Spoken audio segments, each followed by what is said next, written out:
Good morning everyone.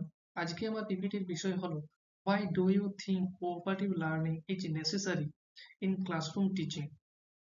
Select any topic from your method subject and discuss how you would teach it using cooperative learning strategy.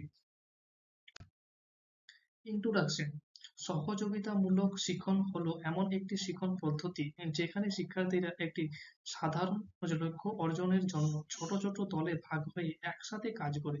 এই পদ্ধতিতে শিক্ষার্থীরা একে অপরকে সাহায্য করে এবং ব্যক্তিগতভাবে নিজে নিজে কাজের জন্য নিজেও দায়িত্ব থাকে। Why do you think cooperative learning is necessary in classroom teaching? 1 নম্বরে সহযোগিতা ও দলগত চেতনা বৃদ্ধি করে। সহযোগী শিখনে বা কোঅপারেটিভ লার্নিং এর সাহায্যে শিক্ষার্থীরা একে অপরকে সাহায্য করে, মতামত ভাগ করে নেয় ও দায়িত্ব ভাগাভাগি করে। ফলে পারস্পরিক সহযোগিতা ও দলগত কাজের মানসিকতা তৈরি হয়। যেমন নদী ব্যবস্থার মানচিত্র আঁকার সময় একটি দল ভাগ হয়ে কেউ উৎস চিহ্নিত করে, আবার কেউ উপনদী, আবার কেউ ব্যবহার লিখে। এতে দলগতভাবে কাজ সম্পূর্ণ হয়। 2 নম্বরে সক্রিয় অংশগ্রহণ নিশ্চিত করে। সহযোগী শিখনে প্রত্যেক শিক্ষার্থীকে নিজের দায়িত্ব পালন করতে হয়। ফলে কেউ নিষ্ক্রিয় থাকে না, সবাই শেখার প্রক্রিয়ায় যুক্ত হয়। যেমন ভারতের জলবায়ু বিষয়ে আলোচনা করতে গিয়ে একজন শিক্ষার্থী বৃষ্টিপাত, আরেকজন তাপমাত্রা, আরেকজন মৌসুমী বায়ু ইত্যাদি আলাদা আলাদা অংশ ব্যাখ্যা করে। এতে সবাই সক্রিয়ভাবে অংশগ্রহণ করে। 3 নম্বর সমালোচনামূলক ও সৃজনশীল চিন্তা বিকাশ। সহযোগী শিক্ষণে শিক্ষার্থীরা নিজেদের মতামত প্রকাশ করে ও অন্যদের মতের সঙ্গে তুলনা করে। এতে বিশ্লেষণ ক্ষমতা বাড়ে এবং নতুন ভাবে চিন্তা করার সুযোগ তৈরি হয়। যেমন বন্যার কারণ আলোচনা করতে গিয়ে একজন প্রাকৃতিক কারণ বলে, আবার একজন মানুষের কার্যকলাপকে কারণ হিসাবে তুলে ধরে। এতে শিক্ষার্থীরা সমালোচনামূলক ও সৃজনশীল ভাবে চিন্তা করতে শিখে। শেখার গতি সবার জন্য সমান হয়। সহযোগী শিখনে বা কোঅপারেটিভ লার্নিং এর ক্ষেত্রে দুর্বল ও মেধাবী শিক্ষার্থীর একসাথে কাজ করে। ফলে দুর্বল শিক্ষার্থীর সহপাঠীর সাহায্যে সহজে শিখতে পারে এবং সবার শেখার অগ্রগতি প্রায় সমান হয়। যেমন মানচিত্রে হিমালয়ের প্রধান পর্বত শ্রেণী চিহ্নিত করার সময় যে শিক্ষার্থী মানচিত্রে দুর্বল সে দলের অন্যদের সাহায্য নিয়ে নেয়। এতে শেখার গতি সবার জন্য সমান হয়ে ওঠে। নেক্সট হচ্ছে যোগাযোগ দক্ষতা বৃদ্ধি করে। সহযোগী শিখনে শিক্ষার্থীরা একে অপরের সঙ্গে আলোচনা, প্রশ্ন ও উত্তরের বিনিময় করে। এতে স্পষ্টভাবে কথা বলা ও মতামত প্রকাশ করার ক্ষমতা গড়ে ওঠে। যেমন ভারতের প্রাকৃতিক সম্পদ বিষয়ে দলীয় আলোচনা একজন শিক্ষার্থী খনিজ সম্পদ ব্যাখ্যা করে, অন্য আরেকজন কৃষি সম্পদ নিয়ে বলে।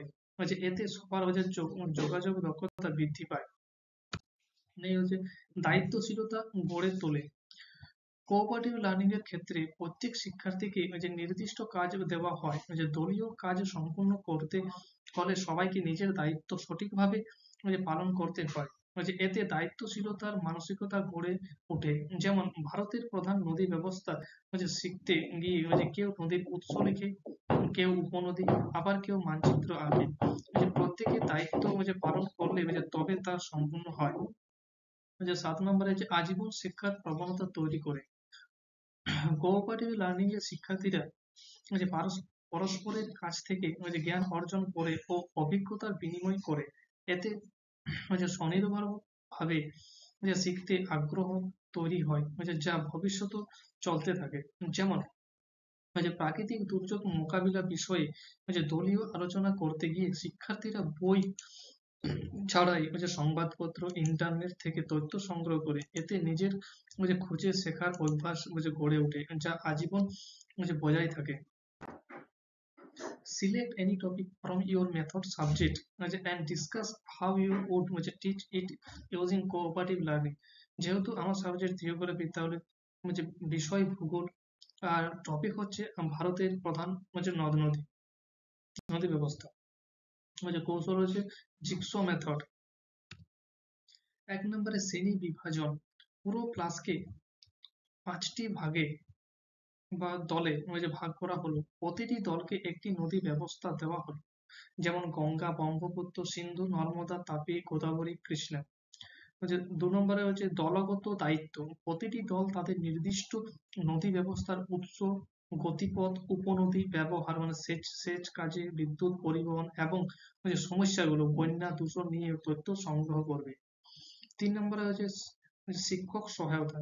শিক্ষক মানচিত্র, পাঠ্যপুস্তক ও বই ব্যবহার করতে নির্দেশ দেবেন। 4 নম্বরে আলোচনা পর্ব। প্রতিটি দল তাদের ভেতরে আলোচনা করে তথ্য সংকলন করবে। 5 নম্বরে বিশেষজ্ঞ দল। একই নদী ব্যবস্থা যারা পেয়েছে তারা মিলিত হয়ে বিশেষজ্ঞ দল তৈরি করবে ও উপস্থাপনার প্রস্তুতি নেবে। 6 নম্বরে পুনর্গঠন ও উপস্থাপনা। প্রত্যেক বিশেষজ্ঞ সদস্য নিজেদের মূল দলে ফিরে গিয়ে তাদের শেখার তথ্য ব্যাখ্যা করবে। ফলে পুরো ক্লাস ভারতের সব নদী ব্যবস্থা সম্পর্কে জানবে। মূল্যায়ন। প্রতিটি দলের উপস্থাপনার পর প্রশ্নোত্তর পর্বের মাধ্যমে শিক্ষক সবার শেখা যাচাই করবেন। 8 নম্বরে শেখার ফলাফল।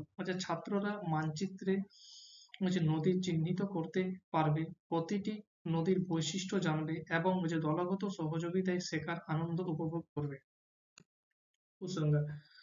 সহযোগী শিখন বা কোঅপারেটিভ লার্নিং শ্রেণীকক্ষে শুধু পাঠ্যবস্তুর জ্ঞানই দেয় না, বরং সহযোগিতা ও দায়িত্বশীলতা, যোগাযোগ দক্ষতা ও সমালোচনামূলক চিন্তার মতো জীবনমুখী গুণও গড়ে তোলে। এর মাধ্যমে শিক্ষার্থীরা আনন্দময় পরিবেশে শিখে এবং ভবিষ্যৎ জীবনে দলগতভাবে কাজ করার ক্ষমতা অর্জন করে। তাই আধুনিক শিখন পদ্ধতিতে উপযোগী শিখন অপরিহার্য।